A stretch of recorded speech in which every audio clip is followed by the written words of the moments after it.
தமிழக சட்டசபை கூட்டத்தொடர் நேற்று நடைபெற்ற போது மதுரையில் டங்ஸ்டன் சுரங்கம் அமைப்பதற்கு எதிராக தனி தீர்மானம் நிறைவேற்றப்பட்டது. இதற்கு அனைத்து கட்சியின் உறுப்பினர்களும் வரவேற்பு கொடுத்த நிலையில் இந்த விவகாரம் தொடர்பாக திமுக மற்றும் அதிமுக இடையே காரசாரமாக விவாதம் நடைபெற்றது. அதாவது மத்திய அரசின் டங்ஸ்டன் சுரங்கத்திற்கு திமுக எதிர்ப்பு தெரிவிக்கவில்லை எனவும் அவர்களின் அலட்சியத்தால் தான் தற்போது மதுரை சுரங்கம் அமைக்க நடவடிக்கைகள் எடுக்கப்பட்டு வருகிறது என்றும் எடப்பாடி பழனிசாமி குற்றம் தெரிவித்திருந்த நிலையில் முதலமைச்சர் மு.க.ஸ்டாலின் மதுரையில் கண்டிப்பாக சுரங்கம் அமையாது என்று, ஒருவேளை அப்படி அமைந்தால் நான் என்னுடைய பதவியை ராஜினாமா செய்து கொள்கிறேன் என்றும் கூறினார்.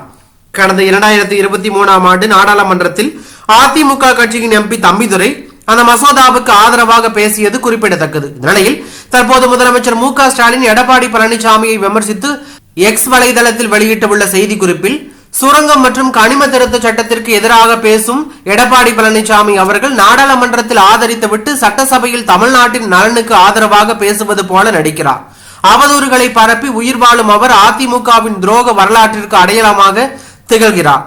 சட்டப்பேரவையில் சொன்னதை தற்போதும் சொல்கிறேன். கண்டிப்பாக தமிழக அரசு அப்படி ஊறு விளைவிக்கும் எந்த திட்டத்திற்கும் அனுமதி வழங்காது என்று கூறினார்.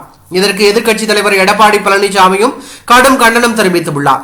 தம்பிதுரை சுரங்கம் தொடர்பாக எந்தவித கருத்தையும் தெரிவிக்கவில்லை. அவர் நாடாளுமன்றத்தில் எந்தவித கருத்தையும் தெரிவிக்காத நிலையில் டங்ஸ்டன் விஷயத்தில் முதலமைச்சர் மு.க.ஸ்டாலின் உண்மையை மறைத்து பேசுவதால் தேவையில்லாமல் என் மீது பழி போட்டு தப்பிக்க பார்க்கிறார் என்று கூறியுள்ளார்.